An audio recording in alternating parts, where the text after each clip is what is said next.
today I've come to, again, to the border between England and Wales. So I am pretty much still in Shropshire, but only just. And when I say the border between England and Wales, I'm talking literally this side of the river is England, that side of the river there is Wales, and Offas Dyke, which we'll talk about in a little bit, is just up on the hill there. But today I'm sat on the England side of a really small stream, so England here, Wales just over there.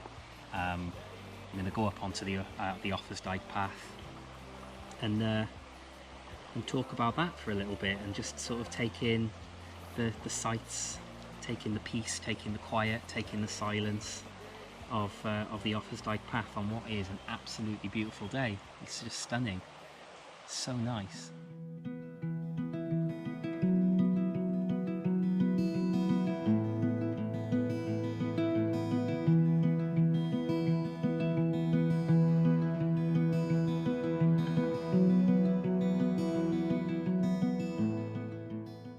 So whilst we're walking through this really quiet part of the path, maybe we should talk a little bit about Offas Dyke. Oh, hang on. It's just something I want to do first.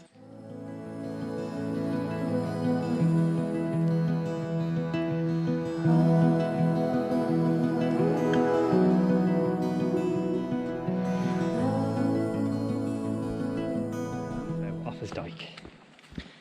Common misconceptions about Offas Dyke is that, and especially coming from somebody who was born and raised in Wales, told stories about Welsh princes and Welsh wars and Celts and different things like that.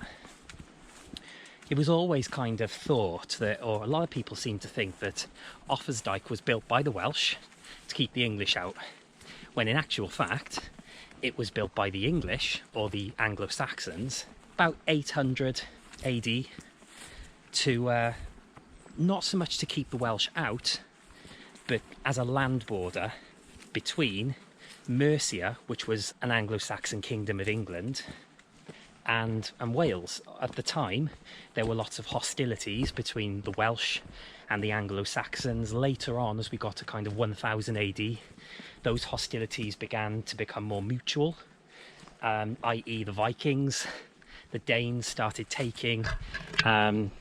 ransacking villages all the way down West Wales and got into Mercia and got into parts of England.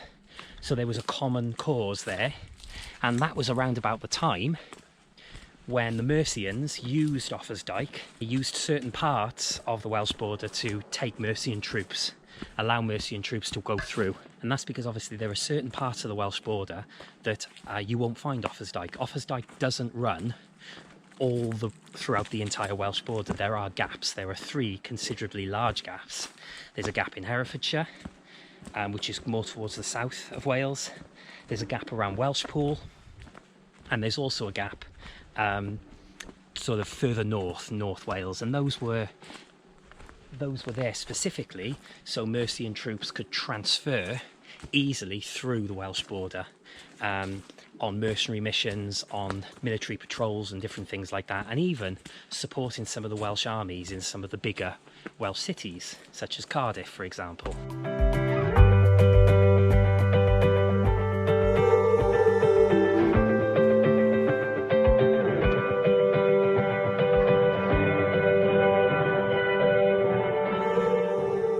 This landscape is very, very good for a location for a border, really. You've got this huge natural valley with a river in the middle. If anyone came over that hill, they're going to be encountered by Welsh Celts. You know, you can imagine in those days the sheer amount of work that was put into something like that, moving a phenomenal amount of land, because they didn't have tractors and diggers, they didn't have sort of heavy agricultural machines, they just had hands and buckets and carts, and they would be digging from the Welsh side. So that's where you've got that ditch. They dig out that ditch and they pile and they pile and they pile 20, 30, 40 feet high in some cases. So yeah, Offas Dyke, 1200 years old, a real life example of Mercian power and the power of the English in those days, you know, the English kings. There were several English kings in those days, and the lengths that they go to keep their enemies out of their kingdom. It's in my bones has begun to dissipate. My eyes have yet to see how blood liberates. So far as I can tell, it has been, is, now will be love that saves.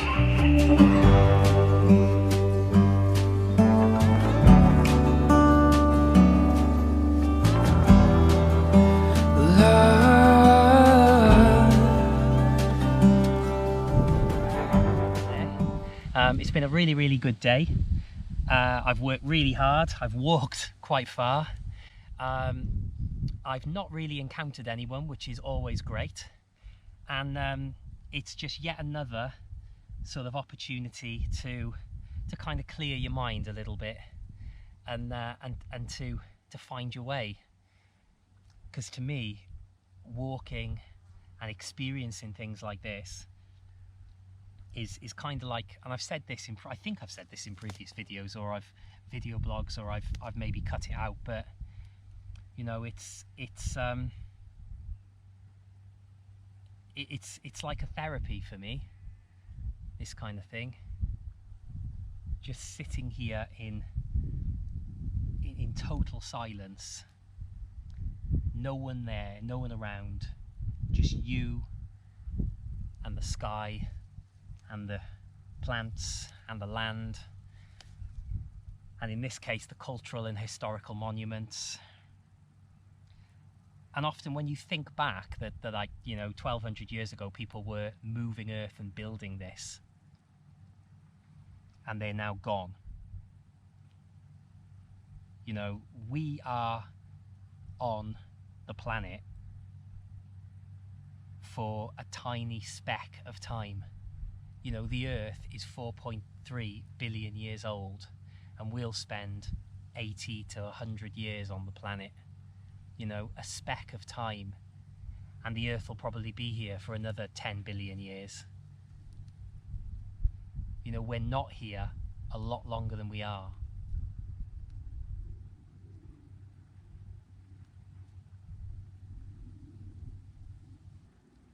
Don't you just love the silence?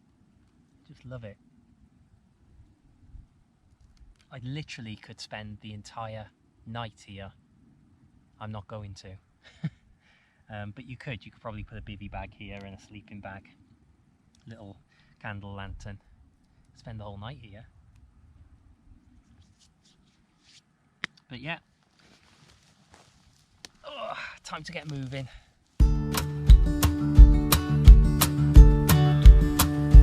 It's a long way home. I'm not even counting the miles on my feet. But yesterday are so far gone, falling to the surface of the sun. Now here I am, blinded by the endless sun, 'cause I cannot survive the distant blue of life. I knew I had to get away, and I was searching for the moonlight,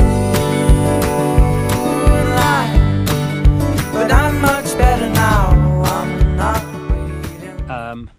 I'm about 15 miles further north than where I was earlier in the video, and I'm on a part of the land formation that is a lot more impressive. You can really see the dip and the difference between like the Welsh side and the English side.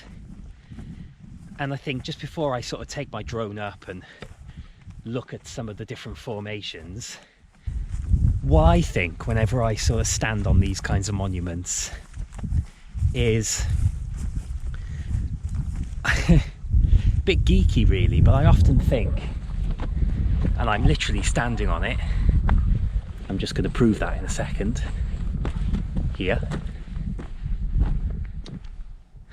Okay, and if I just turn around, there we go. And I just think this is 1200 years old.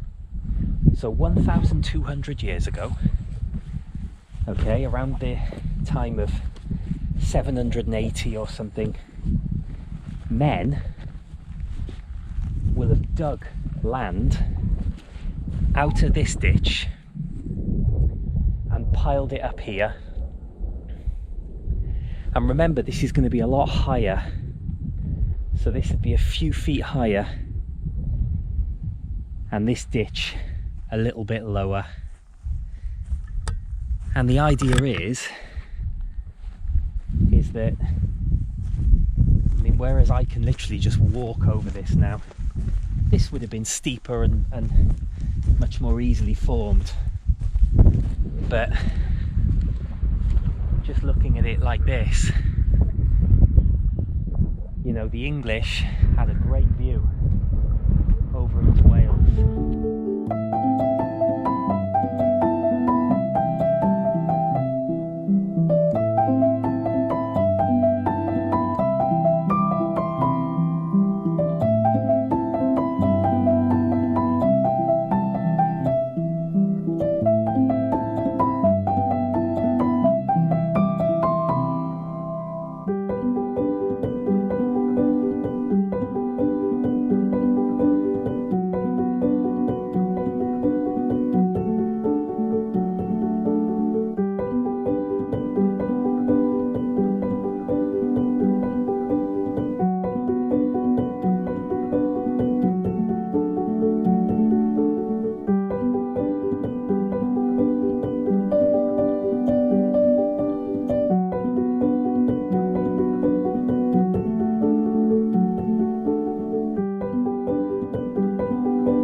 It's a much cooler day today. It's just so peaceful. I just find it fascinating. Maybe it's me, maybe I'm a bit weird, but I just find it fascinating that this mound of earth that I'm sitting on was purposely built 1,200 years ago, or around 1,200 years ago, nearly 1,300 years ago, as a definitive border between two kingdoms, two countries. Mercia, or the Kingdom of Mercia, which was part of England, which wasn't really England at the time, and Wales, which was a stronghold of the Celts. I haven't been making these videos for thousands of people to watch. I've been making these videos as a little bit of a video diary, like a video vlog for me. It's kind of to document some of the things that I like to do, and I genuinely love to make these things. I find it so therapeutic and lovely to kind of talk and make these kinds of videos. But if anyone's watching, and you have watched a few of them, you know, thanks so much for watching. because even if I get one view, it's worth it, I suppose. And people are watching them, you know. People are watching quite a lot of them, and it's great. And even if, you know, even if it's just one person that watches, just amazing. So thank you very much.